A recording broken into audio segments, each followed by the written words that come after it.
Hello बच्चों, मेरा नाम है दीपिका सिंह और मैं हूँ आपकी बायो टीचर फ्रॉम बायो अड्डा।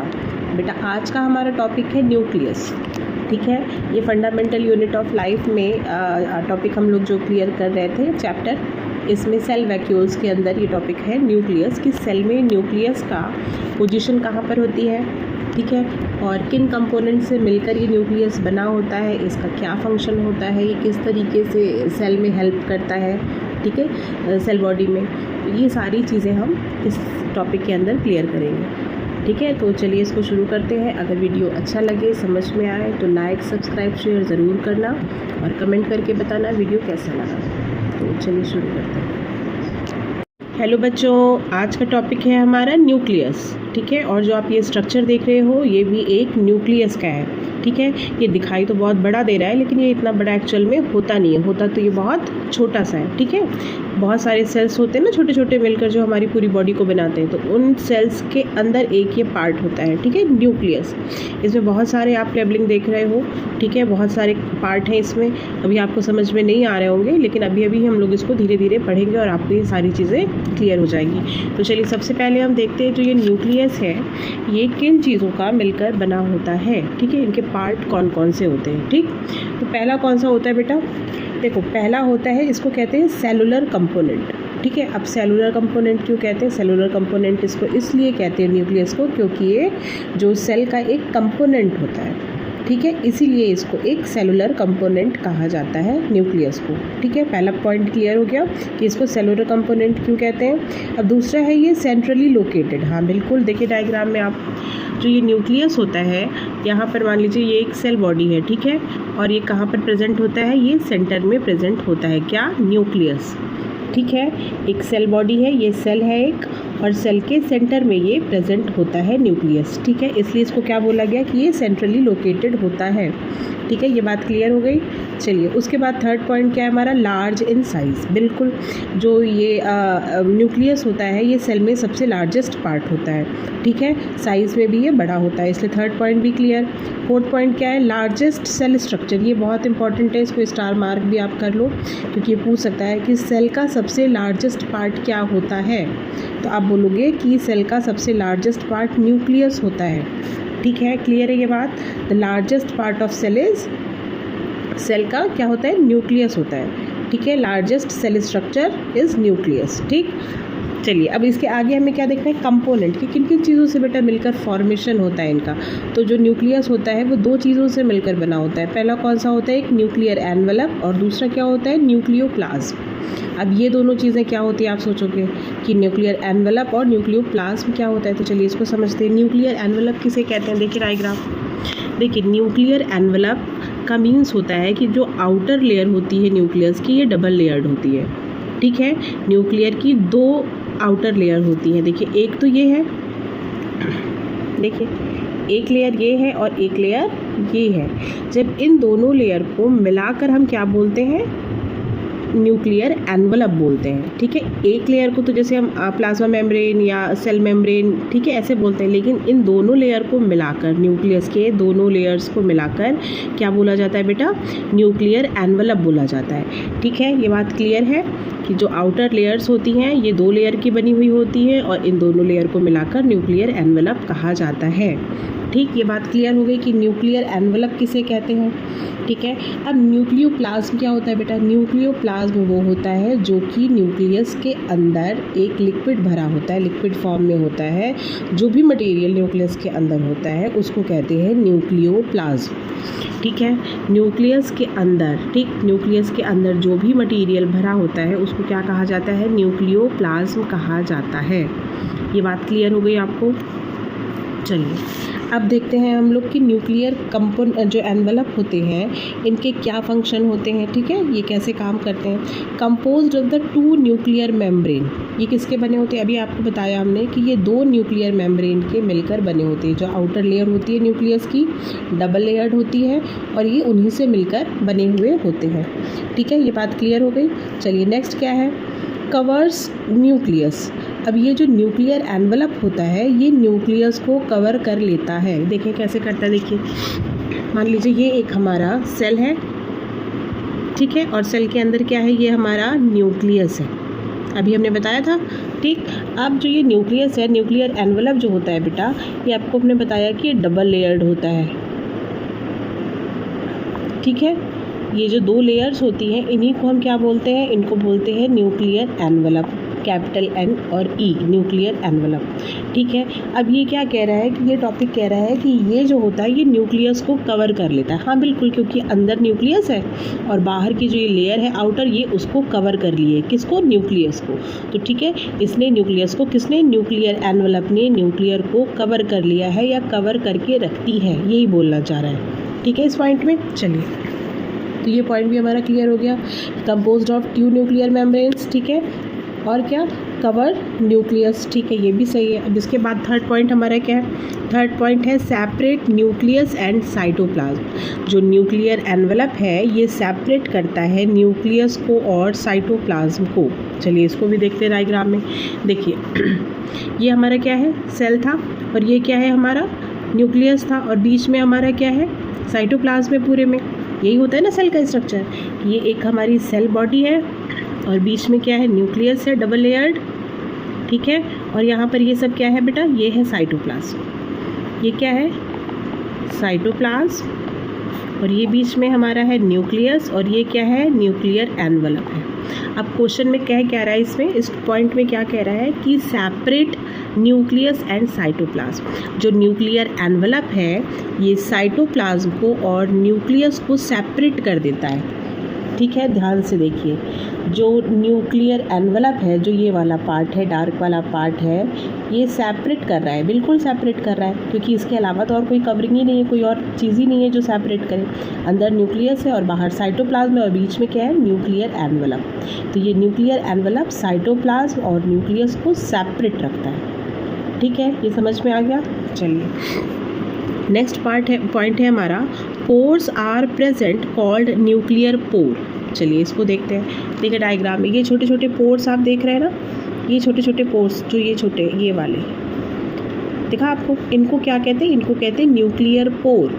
ठीक है, ये जो न्यूक्लियर पोर होते हैं ये न्यूक्लियस में प्रेजेंट होते हैं। ठीक है, pores are present called nuclear pore. ठीक है, जो ये मेम्ब्रेन होती है, आपको हमने बताया है, जो ये न्यूक्लियस की डबल लेयर्ड मेम्ब्रेन होती है, ये वाली ऐसे वाली होती है ना जो ये प्रेजेंट, तो ये रेगुलर एक साथ ऐसे फॉर्म नहीं होती, ये थोड़ी थोड़ी दूर पे बेटा ना छोटे छोटे ब्रेक्स हो जाते हैं इनमें, देखो ऐसे। ठीक, तो जो ये पार्ट हमारा बचा ना, इनको क्या कहते हैं, इनका भी फंक्शन होता है। ठीक है, इनको क्या कहते हैं, इसको जो जगह बीच की बची खाली, इनको कहते हैं न्यूक्लियर पोर्स। ठीक है, क्लियर है ये बात। Pores are present called nuclear pore. Next point क्या है, permit transfer of material between nucleoplasm and cytoplasm.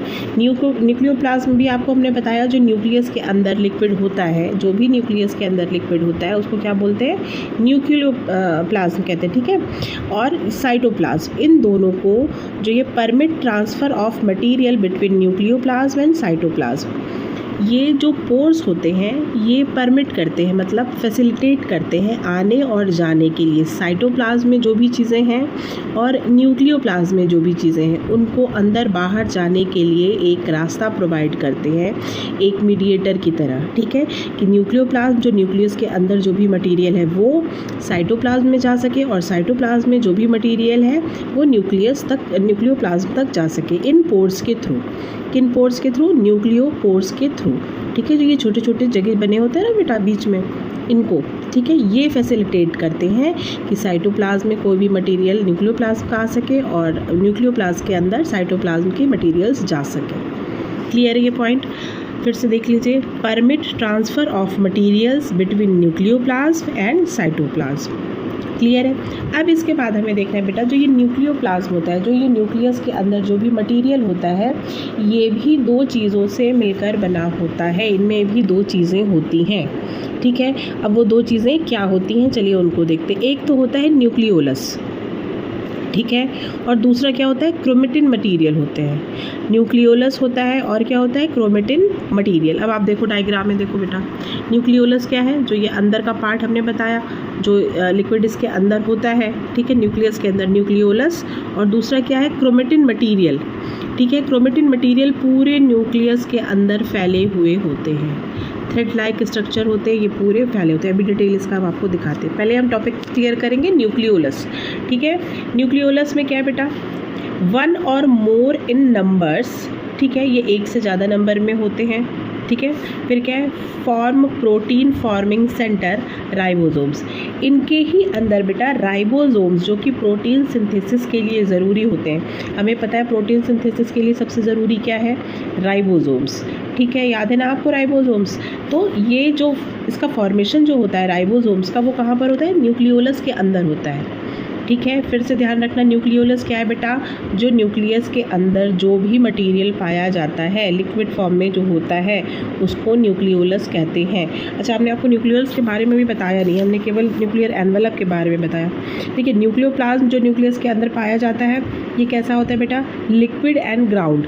अब इसको ग्राउंड क्यों कह रहे हैं, ग्राउंड इसलिए कह रहे हैं क्योंकि ये बेसिक चीज़ होती है, ठीक है, सबसे प्राइमरी चीज़ होती है, इसलिए इसको लिक्विड ग्राउंड कहा जा रहा है। कवर्ड बाय न्यूक्लियर एनवेलप, हाँ बिल्कुल, न्यूक्लियोप्लाज्म जो है वो न्यूक्लियर एनवेलप से कवर होता है। मतलब जो हमारा ये डायग्राम आपने देखा ना, ये हमारी सेल थी, ये बीच में साइटोप्लाज्म था और ये न्यूक्लियर एनवेलप था और अंदर क्या है, न्यूक्लियस है।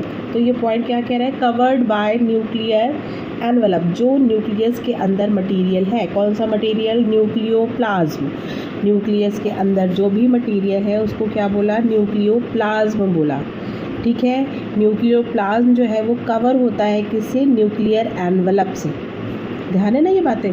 चलिए, अब इसके बाद हम क्या देख रहे थे, न्यूक्लियोलस देख रहे थे। न्यूक्लियोलस में क्या हमने देखा था कि ये एक से ज़्यादा हो सकते हैं, और क्या ये इनके अंदर ही प्रोटीन का सिंथेसिस करने वाले राइबोसोम्स प्रेजेंट होते हैं, form protein forming centre ribosomes, ठीक है। नेक्स्ट है हमारा क्रोमेटिन मटेरियल। न्यूक्लियोप्लाज्म दो चीज़ों से मिलकर बना, एक न्यूक्लियोलस और दूसरा क्या, क्रोमेटिन मटेरियल से मिलकर बना। तो न्यूक्लियोलस का आपको हमने बता दिया, ठीक है। और दूसरा क्या, क्रोमेटिन मटेरियल, क्या, क्रोमेटिन मटेरियल उनको कहते हैं बेटा जो जेनेटिक मटेरियल होते हैं। जैसे देखिए, entangled masses of thread like structure, इनका स्ट्रक्चर कैसा होता है बेटा, थ्रेड लाइक। अब देखिए डायग्राम से आप समझिए, ये हमारी सेल है, ठीक है, ये सेल है और सेल के अंदर ये हम एक बड़ा बना रहे हैं, न्यूक्लियस है, ठीक है। अब इसमें जो ये क्रोमेटिन मटेरियल्स होते हैं ना बेटा, ये पूरे सेल में फैले हुए होते हैं, यहाँ पर साइड में ऐसे, ठीक है। क्या होता है ये पूरे सेल में थ्रेड लाइक स्ट्रक्चर, जो इंटैंग्ड मतलब क्या होता है, इंटैंग्ड मतलब होता है आपस में उलझे हुए हैं, ठीक है। और ये मास मतलब बहुत सारे होते हैं आपस में उलझे हुए, एंड थ्रेड लाइक स्ट्रक्चर, जैसे कि कोई आप धागा होता है उसको खोल के आप ज़मीन पे डाल दो तो वो कैसा हो जाता है, वो ऐसे ऐसे ऐसे करके सब जगह फैल जाता है ना, ऐसे ऐसे करके। तो ये एक थ्रेड लाइक स्ट्रक्चर है, और इंटैंग्ड मतलब आपस में उलझे हुए हैं, ठीक है। ये ऐसा स्ट्रक्चर फॉर्म करता है कौन, क्रोमेटिन मटीरियल, ठीक है, जो कि न्यूक्लियोप्लाज्म दो चीज़ों का मिलकर बना है, न्यूक्लियोलस और क्रोमेटिन मटेरियल, ठीक है। तो ये जो क्रोमेटिन मटेरियल है ये कैसा है बेटा, ये थ्रेड लाइक स्ट्रक्चर है और ये इंटैंग्ड होता है, ठीक।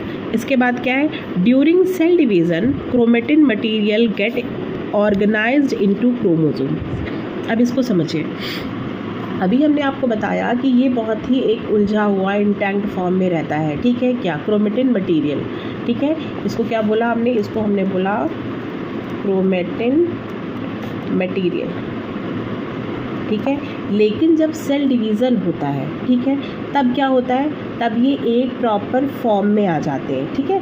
During cell division they form एक ऑर्गेनाइज स्ट्रक्चर, ठीक है। कैसे ऑर्गेनाइज स्ट्रक्चर, ये प्रॉपर शेप में आ जाते हैं, मतलब कैसे, जैसे ये, ठीक है, ऐसे कह लो या फिर आप ऐसे बना लो, ऐसे थ्रेड लाइक स्ट्रक्चर से ये ना, ऐसे ऐसे, ठीक है, ठीक है, ये ऐसा शेप ले लेते हैं। देखिए क्रोमोसोम्स ये भी हैं, लेकिन ये अभी इंटैंग्ड है, पूरे में रफली फैले हुए हैं, ठीक है। लेकिन जब सेल डिवीज़न का टाइम आता है उस टाइम पर ये एक ऐसा स्ट्रक्चर फॉर्म कर लेते हैं, ठीक है। केवल सेल डिवीज़न के टाइम पर ही ये होता है, ये क्रोमेटिन मटेरियल एक स्ट्रक्चर फॉर्म कर लेते हैं, ऑर्गेनाइज स्ट्रक्चर फॉर्म कर लेते हैं, ठीक है। During cell division chromatin material get organised into chromosomes. अब इस तरीके का जब एक ऑर्गेनाइज स्ट्रक्चर बन जाता है तो इनको क्या बोलते हैं बेटा, इनको बोलते हैं क्रोमोसोम्स। ठीक है, समझ में आया ये चीज़ें। पहले कैसे थे, ये थ्रेड लाइक थे, ठीक है, पूरे में फैले हुए थे, उलझे हुए थे। उसके बाद जब सेल डिवीज़न का टाइम आता है तब ये कैसे हो जाते हैं, तब ये एक प्रॉपर शेप में आ जाते हैं। ठीक है, और जब ये प्रॉपर शेप में आते हैं तो इनको क्या कहा जाता है, इनको क्रोमोसोम्स कहा जाता है। ये सारी चीज़ें कब हो रही हैं, जब सेल डिवीज़न होता है। ठीक है, ये चीज़ें समझ में आ गई। चलिए नेक्स्ट देखते हैं। अब क्रोमोसोम्स के बारे में पढ़ें कि क्रोमोसोम्स होते क्या है, कैसे होते हैं। तो ये थ्रेड लाइक स्ट्रक्चर है, अभी हमने देख लिया। ऑर्गेनाइज्ड फॉर्म को हम क्रोमोसोम्स कहते हैं, अनऑर्गेनाइज्ड फॉर्म में इनको हम क्या बोलते हैं, इनको इंटैंक्ड मास बोलते हैं। ठीक है, फिर क्या है, विजिबल ड्यूरिंग सेल डिवीज़न। अभी आपको बताया कि ये सेल डिवीज़न के टाइम पर ही ऐसा स्ट्रक्चर फॉर्म करते हैं। ठीक है, और अदरवाइज इनको क्या बोलेंगे, क्रोमेटिड्स बोलते हैं। ठीक है, चलिए नेक्स्ट इसके बाद क्या हमें देखना है। अब कंपाउंड ऑफ क्रोमोसोम्स देखने कि क्रोमोसोम्स जो होते हैं वो किन चीज़ों के मिलकर बने होते हैं। जो ये क्रोमोसोम्स होते हैं बेटा, ये भी दो चीज़ों के मिलकर बने होते हैं। एक डीएनए जिनको डीऑक्सीराइबोस न्यूक्लिक एसिड, और दूसरा प्रोटीन। मेन इसमें है हिस्टोन प्रोटीन। ये टाइप ऑफ प्रोटीन है, बहुत सारे होते हैं, एक टाइप है जो कि हिस्टोन प्रोटीन है। ठीक है, कैसे होता है फिर से समझिए स्ट्रक्चर में। देखें, हमने बताया जो क्रोमेटिन मटेरियल है वो एक डेंस और पूरा इंटैक्ट टाइप में ऐसे ऐसे करके ये फैले हुए हैं। जब सेल डिवीज़न होता है, ठीक है, जब सेल डिवीज़न होता है तब ये कैसे आ जाते हैं, तब ये एक प्रॉपर ऑर्गेनाइज्ड फॉर्म में आ जाते हैं, और इस फॉर्म में इनको क्या बोला जाता है, क्रोमोसोम। ठीक है, अब जो ये क्रोमोसोम्स होते हैं, ठीक है, इनके ऊपर क्या होता है, ये क्रोमोसोम्स किसके बने होते हैं। अगर एक स्ट्रक्चर को हम लोग देखें, ठीक है बेटा, अगर एक स्ट्रक्चर को हम क्रोमोसोम के देखें कि वो कैसा होता है, तो जैसे ये हम बता रहे हैं ना कि ये थ्रेड लाइक स्ट्रक्चर थे। अब ये क्रोमोसोम्स किसके बने होते हैं बेटा, ये क्रोमोसोम्स भी दो चीज़ों के बने होते हैं। पहला कौन सा होता है, हमने बताया आपको, डीएनए, और दूसरा क्या है, प्रोटीन। और प्रोटीन में भी एक टाइप जिसके बारे में हम पढ़ रहे हैं वो है हिस्टोन। ठीक है, बहुत सारे प्रोटीन होते हैं लेकिन यहाँ पर एक टाइप हम पढ़ रहे हैं, हिस्टोन प्रोटीन। ठीक है, तो जो ये क्रोमोसोम है, जो कि क्रोमेटिन मटेरियल है, ये किसके बने होते हैं, डीएनए के और प्रोटीन के। प्रोटीन में भी किसके, हिस्टोन प्रोटीन के। और ये जो डीएनए होते हैं वो इन पर ऐसे ऐसे ऐसे ऐसे करके, ठीक है, लगे होते हैं। ठीक है, जो इनके स्ट्रक्चर में आप वो आगे पढ़ोगे। ठीक है, तो ये जो डीएनए होते हैं, अब इन डीएनए के ऊपर जीन्स प्रेजेंट होते हैं। आपको डिटेल में नहीं पढ़ना है, आप इतना ही बस अभी याद रखो कि जो ये क्रोमोसोम्स होते हैं वो डीएनए और प्रोटीन के बने होते हैं। डीएनए जो होते हैं इनके ऊपर जेनेटिक मटेरियल होता है जिसको जीन्स कहते हैं। ठीक है, इन डीएनए के ऊपर क्या होता है बेटा, जीन्स होते हैं। ठीक, क्लियर है ये बात। क्रोमोसोम्स बने होते हैं दो चीज़ों के, डीएनए और प्रोटीन, जिसको हिस्टोन प्रोटीन कहेंगे, और इन डीएनए के ऊपर क्या होते हैं प्रेजेंट, जीन्स होते हैं। चलिए अब आगे देखते हैं। ये क्लियर हो गया टॉपिक। जो क्रोमोसोम होता है वो डीएनए और प्रोटीन का मिलकर बना होता है। ठीक है, अब इसके आगे देखते हैं। DNA consist of genes. अभी बता दिया आपको कि जो ये डीएनए होते हैं इनके ऊपर क्या होते हैं, जीन्स होते हैं, और ये जो जीन्स होते हैं यही जेनेटिक मटेरियल को एक जनरेशन से दूसरे जनरेशन तक ले जाते हैं। यह बातें आपको पता है, आप पढ़ भी चुके हो, है ना। कि जैसे हम लोग कहते हैं ना कि सिमिलरिटी, अरे जो पापा की हैबिट है वैसे ही बच्चे में आ गई। ठीक है, या जैसे मम्मी की है वैसे आ गई। तो जो पेरेंट में क्वालिटीज़ होती हैं वो बच्चों में जो शो होती हैं, ठीक है, वो किस कारण होती हैं, इन्हीं जीन्स, इन्हीं जेनेटिक मटेरियल्स के कारण ही होती हैं। एक जनरेशन से दूसरे, दूसरे से तीसरे जनरेशन तक ये चलता रहता है। ठीक है, फिर क्या है, functional segment of DNA are called genes. हाँ, जो जीन्स को अभी बताया ना हमने कि जो फंक्शनल सेगमेंट ऑफ डीएनए, जो डीएनए होता है वो उसमें जो ये जीन्स होते हैं ये सबसे ज़्यादा फंक्शनल पार्ट शो करते हैं। ये जेनेटिक मटेरियल को एक जनरेशन से दूसरे जनरेशन तक कैरी करते हैं। ठीक है, फिर आगे क्या है, genetic information is transfer through DNA from one generation to another generation. ये आपको समझाई दिया टॉपिक। ठीक है, तो ये क्या हुआ इसमें, अभी तक हमने क्या क्या पढ़ लिया, एक बार फिर से इसको रिव्यू कर लेते हैं। देखिए, हमने पढ़ा था न्यूक्लियस का स्ट्रक्चर। ठीक है, इसमें बहुत सारे स्ट्रक्चर आपने देखा। आउटर लेयर देखिए, आउटर लेयर जो होती है वो डबल लेयर्ड होती है। ठीक है, और डबल लेयर जो आउटर लेयर होती है उसको क्या बोलते हैं हम लोग, न्यूक्लियर एनवलप बोलते हैं। ठीक है, जो ये न्यूक्लियस एनवेलप होते हैं, ठीक है। इसके अलावा क्या न्यूक्लियस के बहुत सारे पार्ट होते हैं। कौन कौन से? इसको सेलुलर कंपोनेंट क्यों कहते हैं? सेलुलर कंपोनेंट इसलिए कहते हैं क्योंकि ये एक सेल का कंपोनेंट होता है न्यूक्लियस, इसलिए इसको सेलुलर कंपोनेंट कहते हैं। सेंट्रली लोकेटेड होता है, बीच में पाया जाता है, ठीक है। साइज़ में बड़ा होता है और ये लार्जेस्ट सेल स्ट्रक्चर होता है, ठीक है। सेल में सबसे बड़ा लार्जेस्ट सेल स्ट्रक्चर क्या होता है? न्यूक्लियस ही होता है। ये कंपोनेंट में हमने देखा कि ये दो चीज़ों से मिलकर बना हुआ होता है। किन किन चीज़ों से? एक न्यूक्लियर एनवेलप और दूसरा न्यूक्लियोप्लाज्म। न्यूक्लियर एनवेलप क्या होता है बेटा? न्यूक्लियर एनवेलप वो था जो दो लेयर होते हैं न्यूक्लियस के, एक आउटर लेयर और एक इनर लेयर, उन दोनों को मिलाकर कंपोज्ड ऑफ 2 न्यूक्लियर मेम्ब्रेन, ठीक है, इज कॉल्ड न्यूक्लियर एनवेलप। ये न्यूक्लियस को कवर कर देती है। न्यूक्लियर एनवेलप जो होता है वो न्यूक्लियस को पूरी तरह चारों तरफ से कवर किए हुए रहता है। और क्या इसकी क्वालिटी होती है न्यूक्लियर एनवेलप की? Separate nucleus and cytoplasm. ये न्यूक्लियस के अंदर जो जो न्यूक्लियस होता है और जो साइटोप्लाज्म होता है ये उसको सेपरेट कर देता है। कौन? न्यूक्लियर एनवेलप न्यूक्लियस को और साइटोप्लाज्म को सेपरेट कर देता है। ये भी एक फंक्शन हो गया न्यूक्लियर एनवेलप का, ठीक है। फिर और क्या फंक्शन है? Pores are present called nuclear pores. ये जो न्यूक्लियस में बीच बीच में छोटे छोटे जो पोर्स होते हैं जो फैसिलिटेट करते हैं चीज़ों को आने और जाने के लिए न्यूक्लियस से साइटोप्लाज्म में और साइटोप्लाज्म से न्यूक्लियस में आने के लिए, ठीक है। इन पोर्स को कहते हैं nuclear pores. Permit transfer of materials between nucleoplasm and cytoplasm. ये भी समझा दिया आपको कि ये जो पोर्स होते हैं ये फैसिलिटेट करते हैं, ये आने जाने का रास्ता प्रोवाइड करते हैं, ठीक है। किसमें के बीच में? साइटोप्लाज्म और न्यूक्लियोप्लाज्म के बीच में, ठीक है। साइटोप्लाज्म से मटेरियल वहाँ जा सकते हैं और वहाँ से न्यूक्लियोप्लाज्म से साइटोप्लाज्म में आ सकते हैं। क्लियर है ये सारी चीज़ें? अब हमको देखना था जो न्यूक्लियोप्लाज्म है बेटा, ठीक है, जो ये साइटोप्लाज्म के अंदर जो मटेरियल था वो क्या होता है? जो न्यूक्लियोप्लाज्म होता है वो लिक्विड ग्राउंड होता है। ग्राउंड इसलिए कहा गया क्योंकि ये बेसिक कंपोनेंट है और लिक्विड फॉर्म में होता है, इसलिए लिक्विड ग्राउंड कहा गया। दूसरा क्या है? Covered by nuclear envelope. बिल्कुल, जो ये न्यूक्लियोप्लाज्म है, जो भी न्यूक्लियस के अंदर का लिक्विड है, जो भी मटीरियल है, वो किससे कवर है? न्यूक्लियर एनवेलप से कवर है, ठीक है। ये चीज़ें क्लियर हो गई। अब देखेंगे जो न्यूक्लियोप्लाज्म होता है बेटा ये भी दो चीज़ों से मिलकर बना होता है। इसमें भी दो चीज़ें पाई जाती हैं। क्या क्या होती हैं वो दोनों चीज़ें? न्यूक्लियोलस होता है, क्रोमेटिन मटेरियल होता है। न्यूक्लियोलस जो होता है वो क्या होता है? एक से ज़्यादा संख्या में होता है, उनके एक से ज़्यादा नंबर्स होते हैं और ये प्रोटीन फॉर्मिंग चीज़ों को कंटेन करता है जैसे कि राइबोसोम्स, ठीक है। अब क्या क्रोमेटिन मटेरियल में क्या ये जेनेटिक मटेरियल होते हैं। जो ये इंटैंग्ड मास थ्रेड लाइक स्ट्रक्चर होता है इनका, ड्यूरिंग सेल डिवीज़न ये एक स्ट्रक्चर फॉर्म करते हैं जिसको हम प्रॉपर फॉर्म में क्रोमोसोम्स कहते हैं, जो कि स्ट्रक्चर में ऐसे होते हैं, ठीक है। इनको क्या बोला? और ये सेल डिवीज़न के टाइम पर ही आपको शो होंगे, दिखाई देंगे। अब जो क्रोमोसोम्स होते हैं वो कैसे होते हैं बेटा? वो थ्रेड लाइक स्ट्रक्चर होते हैं, विजिबल ड्यूरिंग सेल डिवीज़न। अब ये क्रोमोसोम्स भी दो चीज़ों से मिलकर बने होते हैं, डीएनए और प्रोटीन। प्रोटीन में क्या था? हिस्टोन प्रोटीन हम लोग पढ़ रहे थे, ठीक है। DNA consist of a gene. DNA जो होता है वो इसके ऊपर जीन्स होते हैं। Functional segment of DNA are called genes. ये भी अभी हमने पढ़ लिया। Genetic information is transfer through the DNA from one generation to another generation. बिल्कुल, जो ये डीएनए होते हैं इनके ऊपर जीन्स होते हैं। ये जीन्स जो होते हैं वो जेनेटिक मटेरियल कैरी करते हैं और एक जनरेशन से दूसरे जनरेशन तक ले जाते हैं।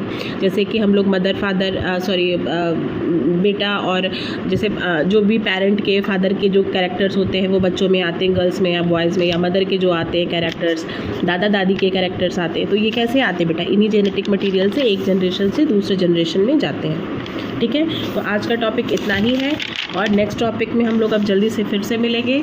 तब तक के लिए गुड बाय और लाइक शेयर और सब्सक्राइब करना। Thank you.